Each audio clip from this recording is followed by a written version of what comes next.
Just imagine in the creation story that God stopped at lunchtime on day 6. What if God had stopped when he created animal life and it was done, it was good, and then he stopped? What if God had stopped at lunchtime on day 6? Sunday, day and night for life, there needs to be light. Monday, separation of water. For life, there needs to be water. Tuesday, earth and sea and plants. Now that's sorted, life begins to grow. Wednesday, sun and moon that govern the order that rules the universe. Thursday, the birds, fish.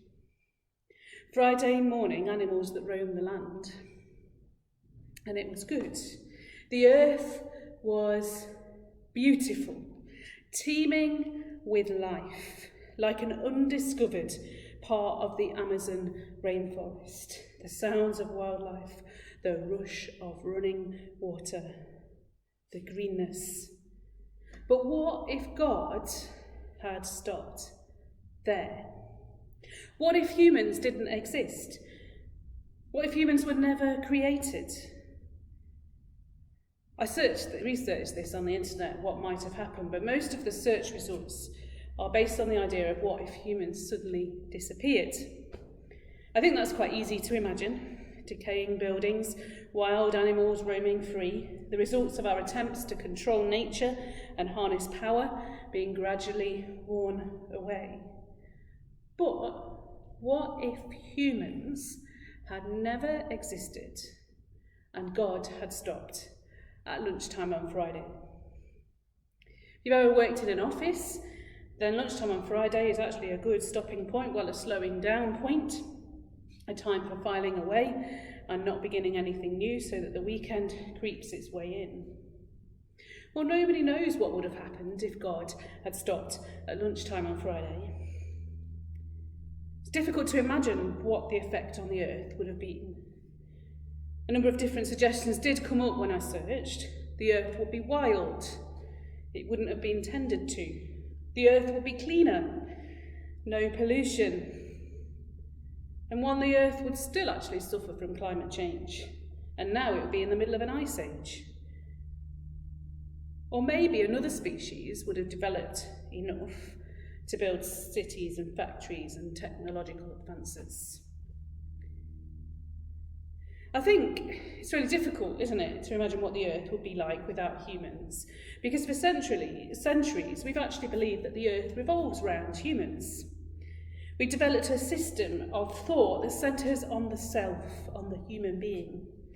We often jump in the creation story from verse 1 to verse 26. In the beginning, there were humans, implying that days 1 to 5 are a build-up to day 6, when humans were created.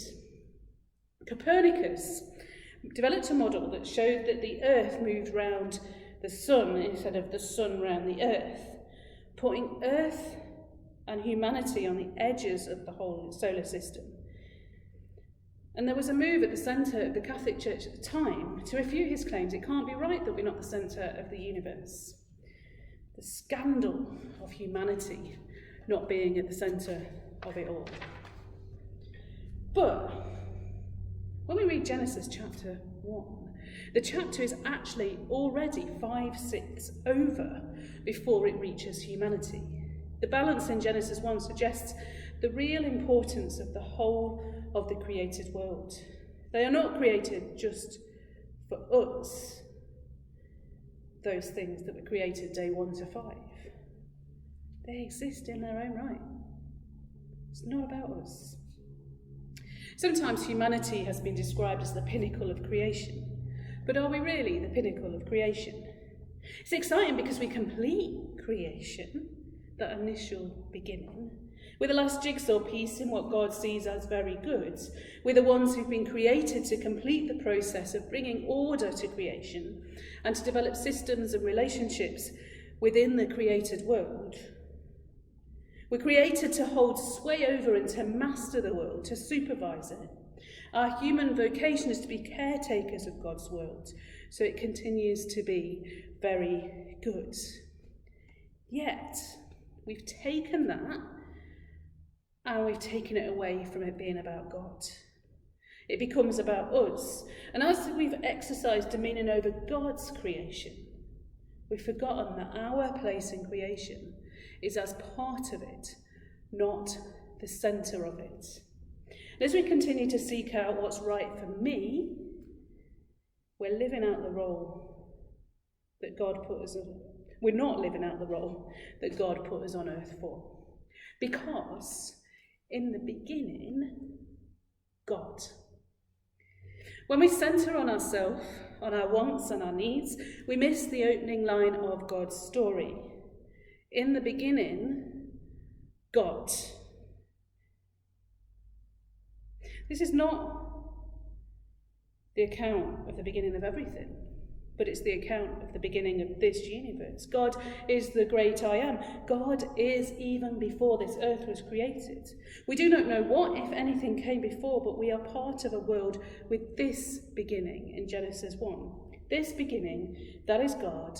God at work, God forming, God moulding. God the Father through the Son and the Spirit at work. The Spirit hovers over the waters, waiting for what will happen. So the headline of Genesis 1, the headline of this story of creation and new beginnings, it's God. And intertwined in the story, it's God. God the Creator, God who is, God who sees what is made and says, it is good. Our story, it begins with in the beginning, God. Our story is an amazing story. God created us as people who are even a mystery to ourselves. We're both rational and irrational, civilized and savage, capable of deep friendship and murderous hostility, free and in bondage, the pinnacle of creation and its greatest danger. We're Rembrandt and Hitler, Mozart and Stalin, Ruth and Jezebel. We're both a work of art and at times behave in a way that is a complete disaster. Created in the image of God, with the ability to make choices, we have a responsibility in that, don't we? And as we put ourselves at the centre of creation instead of God, we've made creation our creation, my creation rather than God's creation. In everything we do, as we put ourselves at the centre and not God, we make it about us and not about him. As we think about the big story of God, it starts with creation, and we come to our beginnings as human beings who reflect the image of God. This is God who is grace. God's gift of life to creation is because of grace. God's gift of life in Jesus Christ is because of grace. On encountering God, we encounter God who is Redeemer and Sanctifier, who calls us to serve him. This is God who is unchangeable. The same God who in the beginning created is the God who is our God today. God loves us despite the way we behave, despite the fact that we've centered creation on what we want instead of him and his desire for creation. And he manifests his love in changing and surprising ways.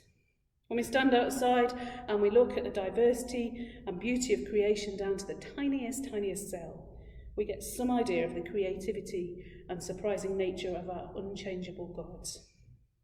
This is God who is passionate and vulnerable. He deeply cares for the world he has created. We see through the biblical narrative themes of justice and care for the poor, of salvation for those who don't deserve, of God walking with us where he does not need to, of suffering with and for us so deeply expressed through Jesus' death on the cross. The cross is the promise of the final victory of compassionate love. Nothing, absolutely nothing, can separate us from God's love. This is God who is powerful and omnipotent. We see in the cross that God has the power to restore creation, not by domination, how we might try and do it, or coercion, but by turning the world upside down. This is God who is deeply wise and acts with the greatest patience. God who gave us a place of stewardship over creation and has given us time and space to develop our role. Not overbearing, but guiding, not intervening, but showing. God who gives us our own time and space to respond to his love, because as our Creator, he knows we are all uniquely different. This is God who works in ways we don't understand or can't imagine. The Spirit moves wherever the Spirit wishes. We do not know where or when, but we know God is at work. As we see God's creative work in action in Genesis 1, we see how God works. He creates, he forms, he moves, he designs, he cares for, he sets in motion, he stops, he looks, he does some more, he rests, and he waits. This is God who is one and three. The triune God works in communion, in unity that expresses differentiation and relationship. Creation by the Father, through the Son, in the power of the Spirit. The beauty of the Trinity expresses what a beautiful community should look like. Difference without division, self-giving without self-loss, harmony and peace. Glorious, glorious, beautiful gods, which we see so much more in knowing Jesus.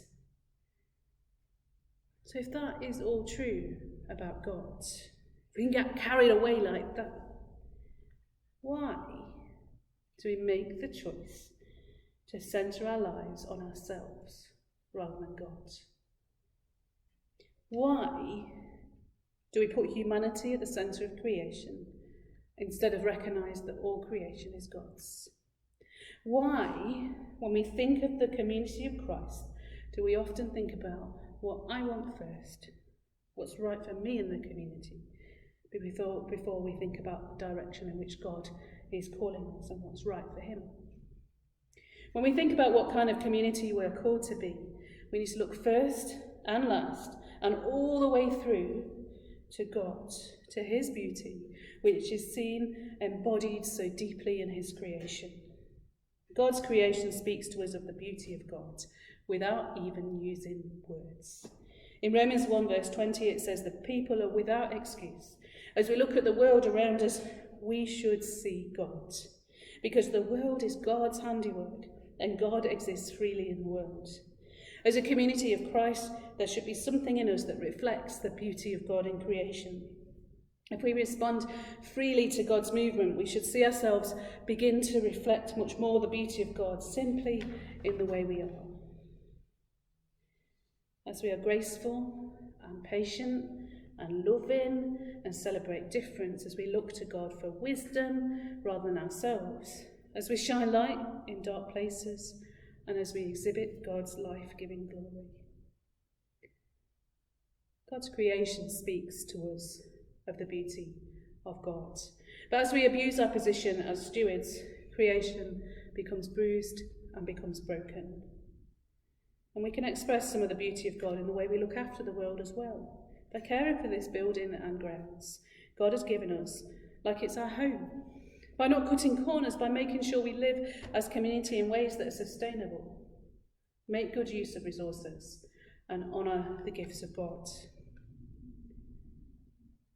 Live in a way that cares for what God has given us, as it reflects the beauty of God. So what if God had stopped at lunchtime on day 6? Well, we don't know what the world would have looked like, but we wouldn't be here today. We're in the privileged position of not only being stewards over God's creation and being able to create and make beautiful things as part of it, but we are in the privileged position of being able to know God personally, of being a part of God's church, and we need to celebrate that. We exist because God didn't stop until day 7, when he paused and he looked and he rested. He had amazing job satisfaction in his creation.